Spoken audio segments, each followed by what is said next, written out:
2025-এর budget কিন্তু এসে গেছে আর এই বাজেটে কিন্তু ইনকাম ট্যাক্সের অনেক পরিবর্তন আনা হয়েছে এবং তার মধ্যে অন্যতম হচ্ছে টিডিএস।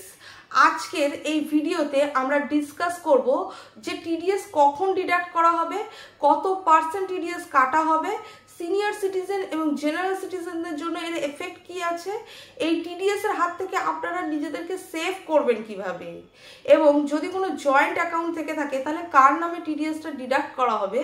তো আজকের এই ভিডিওতে এই সমস্ত কিছু কভার করা হবে। তবে ভিডিও শুরু করার আগে আপনাদের কাছে আমার একটা ছোট্ট রিকোয়েস্ট, যদি আপনারা চ্যানেলে নতুন হন তো অতি অবশ্যই চ্যানেলটিকে সাবস্ক্রাইব করে নেবেন। এইবারের বাজেটে টিডিএস এর ডিডাকশন লিমিটটাকে ইনক্রিজ করা হয়েছে, অর্থাৎ যদি কোনো জেনারেল সিটিজেন মানে ইন্ডিভিজুয়াল যার বয়স হচ্ছে কি যে বিলো 60, তারা যদি কোনো গোটা ফিনান্সিয়াল ইয়ারে তাদের এফডি থেকে যে ইন্টারেস্ট আর্ন করতো সেটার লিমিটটা যদি 40,000 টাকা ক্রস করে যেত তাহলে টিডিএস ডিডাক্ট করা হতো। এখন এই লিমিটটাকে ইনক্রিজ করে করা হয়েছে 50,000 টাকা। আর যদি সিনিয়র সিটিজেন একটা গোটা ফিনান্সিয়াল ইয়ারে অ্যাবভ 50,000 ইন্টারেস্ট আর্ন করতো তবেই কিন্তু 10% টিডিএস ডিডাক্ট করা হতো। এই লিমিটটাকেও ইনক্রিজ করা হয়েছে এবং এই লিমিটটা 50,000 টাকা থেকে 1 লক্ষ টাকা করা হয়েছে। আর এই জিনিসটা এফেক্ট হবে আপনার 1 এপ্রিল 2025 থেকে 31 মার্চ 2026 পর্যন্ত। এবার চলে আসি টিডিএসটা কাটা হবে কত। 10% টিডিএস ডিডাক্ট করা হবে যদি আপনার প্যান নাম্বার প্রোভাইড করা থাকে ব্যাংকে। যদি প্যান প্রোভাইড না করা থাকে তাহলে 20% টিডিএস ডিডাক্ট করা হবে। তো আশা করি প্যান আর আধার লিঙ্ক হওয়ার পরে প্রত্যেকেরই তাদের টিডিএস যে মানে ডিডাক্ট করবে তারা এই 20%-এর আন্ডারে পড়ছে না, সবারই হয়তো আধার আর প্যানের সাথে লিঙ্ক করা রয়েছে। এবার প্রশ্নটা হলো এই টিডিএসটা কারা ডিডাক্ট করবে, ব্যাংক কিংবা পোস্ট অফিস? কারণ আমরা মেনলি এফডি বা ফিক্সড ডিপোজিট যেটাই বলুন না কেন সেটা করি আমরা ব্যাংকে কিংবা পোস্ট অফিসে। তো তারা কি করে, যখনই এই লিমিটটা ক্রস করে যায় তখনই তারা 10% টিডিএস ডিডাক্ট করে এবং করে নিজের কাছে টাকাটা রাখে না, সেটা ডিপোজিট করে দেয় ইনকাম ট্যাক্স ডিপার্টমেন্টে। আর আপনারা যদি মানে এমন হতে পারে কোনো ব্যক্তির বেসিক এক্সামশন লিমিটের আন্ডারে পড়ে না, অথচ তার এফডি থেকে যে ইন্টারেস্ট আর্ন করেছে সেটা এই লিমিটটা ক্রস করে গেছে, যার ফলে তার টিডিএস ডিডাক্ট করা হয়েছে। তখন যদি তিনি মনে করেন যে সেটাকে রিফান্ড নেবেন, মনে তাকে রিফান্ড পাওয়ার জন্য এই টাকাটাকে আইটিআর ফাইল করতে হবে এবং তখন টাকাটা সে রিফান্ড পেয়ে যাবে। তো এরকম অনেকেই আছে আমাদের ইন্ডিয়াতে, মানে যারা অ্যাকচুয়ালি বেসিক এক্সামশনের লিমিটের আন্ডারে পড়ে না অথচ তাদের টিডিএস ডিডাক্ট হয়, বাট তারা অতটা কেয়ার করে না যে কেন যে ক্যালকুলেশনটা হচ্ছে আমার এফডি থেকে যে অ্যামাউন্টটা আমরা পাচ্ছি সেটা কিন্তু এক্স্যাক্টলি ম্যাচ করছে না যত পার্সেন্ট প্রোভাইড করছে, তারা সেটা নিয়ে মাথায় লাগায় না এবং এই করে করে যে টিডিএস এর অ্যামাউন্টটা গভর্নমেন্টের ঘরে ডিপোজিট হয়েছে মানে ইনকাম ট্যাক্সের, সেটা কিন্তু সেখানেই রয়ে যায় যেহেতু কেউ ক্লেম করে না। তো এরকম যদি আপনাদের সাথে হয়ে থাকে আপনারা প্লিজ আইটিআর ফাইল করুন, করার পরে সেই সমস্ত টাকাগুলোকে রিফান্ড নিয়ে নিন। এবং আইটিআর ফাইলিং কিন্তু এখন খুব ইজিলি হয়ে গেছে, মানে কিভাবে আপনারা আপনাদের ইউজার আইডি ক্রিয়েট করে আইটিআর ফাইল করবেন এই সমস্ত প্রসেসটা খুব সিম্পলিফাই ফরম্যাটে করে দেওয়া হয়েছে, খুব একটা বেশি আই থিঙ্ক প্রবলেম হবে না। এবং কিভাবে আপনারা এর ইউজার আইডি ক্রিয়েট করবেন, পাসওয়ার্ড ক্রিয়েট করবেন সেটার লিঙ্ক কিন্তু আমি আমার চ্যানেলের ডেসক্রিপশন বক্সে দিয়ে দেবো, আপনারা চাইলে সেটা ভিজিট করে দেখেও নিজেদের আইডি প্রোফাইল বানাতে পারেন।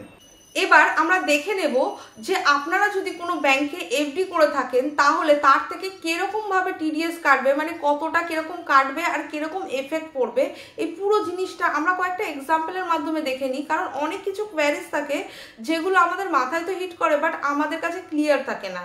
তো চলুন দেখে নিই। ধরা যাক রবিনের একটা ফিক্সড ডিপোজিট অ্যাকাউন্ট আছে এসবিআইতে, আর তিনি একজন জেনারেল সিটিজেন এবং 1 বছরের জন্য একটা এফডি করেছেন। আর সেই এফডি থেকে তিনি মোট ইন্টারেস্ট পেয়েছে 60,000 টাকা। তার মানে কি এখানে তিনি এই যে 50,000 টাকার যে লিমিট সেটা ক্রস করে গেছে, মানে জেনারেল সিটিজেন যদি 50,000 টাকার লিমিট ক্রস করে যায় তাহলে 10% টিডিএস ডিডাক্ট করবে। তো এখানে 60,000-এর 10% হচ্ছে কত, 6,000 টাকা। তো এই 6,000 টাকাটা কেটে কিন্তু তাকে বাকি টাকাটা দেওয়া হবে। এখানে অনেকের মিসকনসেপশন রয়েছে যে যে লিমিটটা ক্রস করছে তার পরের অ্যামাউন্টটা বোধহয় হয়তো টিডিএস কাটবে, তা কিন্তু নয়, এখানে টোটাল ইন্টারেস্টের উপরেই টিডিএস কাটা হয়। আর এখানেই যদি রমেন একজন সিনিয়র সিটিজেন হতো তাহলে কিন্তু তার কোনো ক্ষেত্রেই কিন্তু টিডিএস ডিডাক্ট করা হতো না। তার কারণ হচ্ছে কি, 1 লক্ষ টাকার ইন্টারেস্ট অ্যামাউন্ট সে ক্রস করছে না, সেই জন্য তার আর টিডিএস ডিডাকশন হবে না। এবার আপনাদের মাথায় প্রশ্ন আসতেই পারে, ব্যাংকের ফিক্সড ডিপোজিট শুধুমাত্র কি 1 বছরের হবে? তা তো নয়, 2 বছরের হতে পারে, 4 বছরের হতে পারে, 5 বছরের হতে পারে। তো সেক্ষেত্রে টিডিএস কখন ডিডাক্ট করা হবে? দেখুন, টিডিএস প্রত্যেকটা ফিনান্সিয়াল ইয়ারে কিন্তু ডিডাক্ট করা হয়। মানে হতে পারে আপনি একটা 4 বছরের জন্য এফডি করেছেন, 4 বছর বাদে আপনাকে যে প্রিন্সিপাল অ্যামাউন্ট আছে সেটা প্লাস আপনার ইন্টারেস্ট আপনাকে প্রোভাইড করা হবে, এটা ঠিকই, কিন্তু টিডিএস প্রত্যেক বছরের ফিনান্সিয়াল ইয়ারের শেষে আপনার ইন্টারেস্ট থেকে ডিডাক্ট করে নেওয়া হবে। তো চলুন ধরা যাক এখানে রমেনের একটা 4 বছরের ফিক্সড ডিপোজিট রয়েছে এবং রমেন যেহেতু জেনারেল সিটিজেন, তিনি 4 বছরের একটা এফডি করেছেন। ফার্স্ট ইয়ারে তিনি ইন্টারেস্ট আর্ন করেছেন 55,000 টাকা।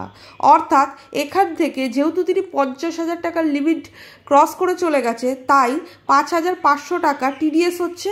এইটা কিন্তু প্রথম বছর ইন্টারেস্ট থেকে ডিডাক্ট করে নেওয়া হবে এবং পরের বছর সেকেন্ড ইয়ারে 60,000 টাকা ইন্টারেস্ট আর্ন করেছে। কারণ কি হয়, এফডিতে কি হয়, প্রথম বছরে যে ইন্টারেস্টটা পেলেন সেটা তো কম্পাউন্ডিং হয় না, আপনার প্রিন্সিপালের সাথে অ্যাড হয়ে পরে আবার ইন্টারেস্ট ক্যালকুলেশন হয়।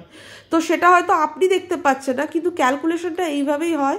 তো এখানে সেকেন্ড ইয়ারে সে 60,000 টাকা ইন্টারেস্ট আর্ন করেছে, তাহলে এখান থেকে তার 10% টিডিএস ডিডাক্ট হবে 6,000 টাকা।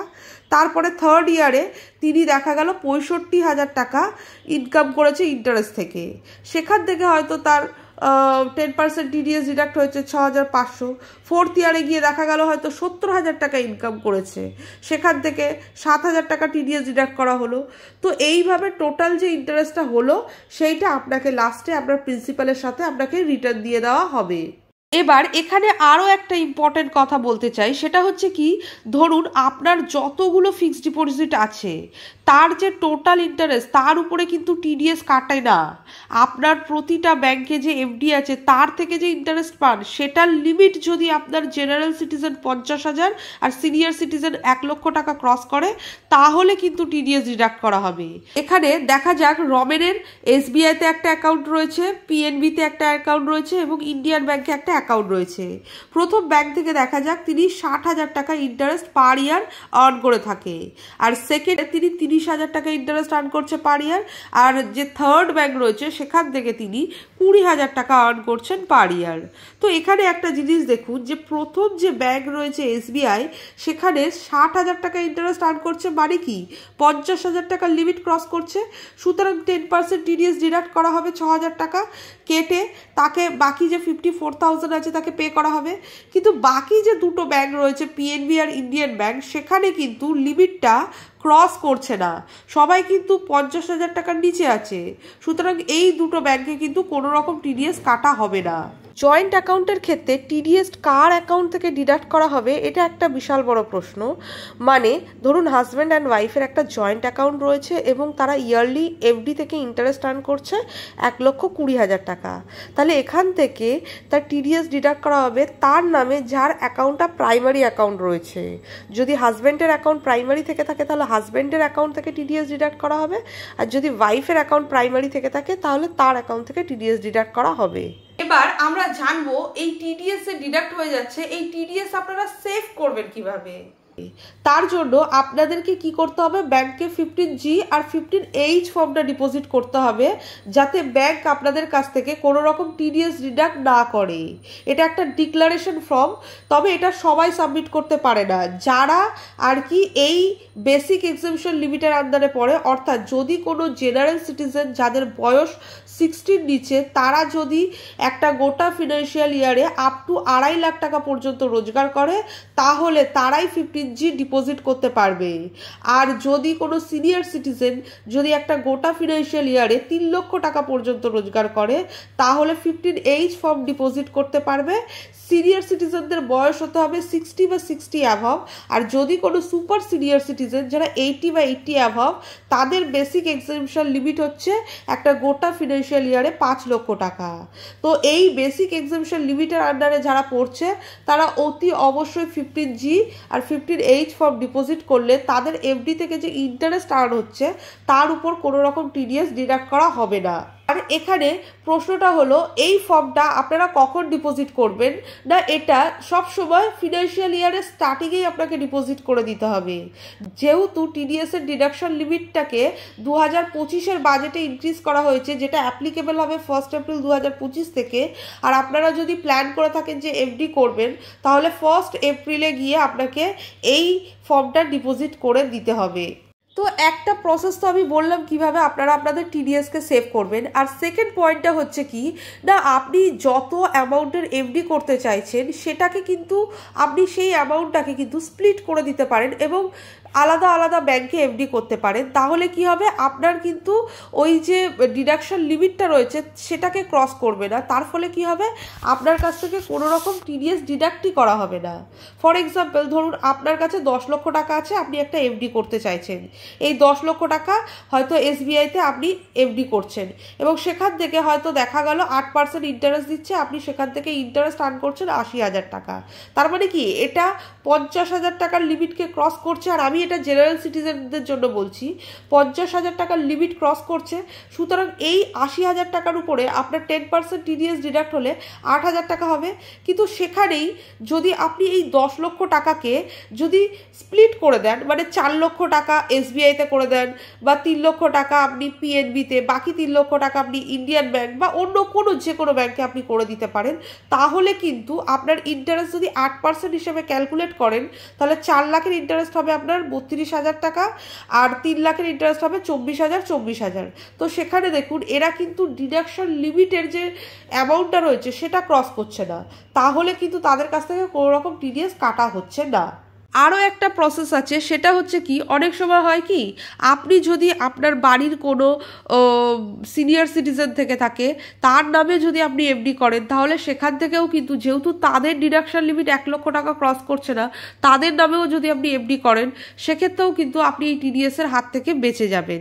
বন্ধুরা, এখানে আরও একটা কথা বলে দিতে চাই, সেটা হচ্ছে কি, আপনারা টেকনিক্যালি TDS সেভ করে নিচ্ছেন, এটা ঠিকই, কিন্তু তার মানে এই নয় যে আপনাকে কোনো ট্যাক্স পে করতে হবে না।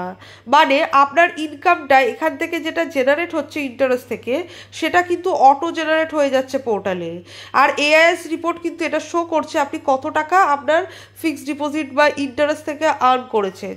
তো সেটাও তো আপনার ইনকাম, সেটা যখন আপনার ইনকামের সাথে অ্যাড হয়ে আপনার ট্যাক্স ক্যালকুলেট হবে, সেটার যে স্ল্যাবে আপনি পড়বেন সেই স্ল্যাব ওয়াইজ কিন্তু আপনাকে তখন ট্যাক্স পে করতে হবে।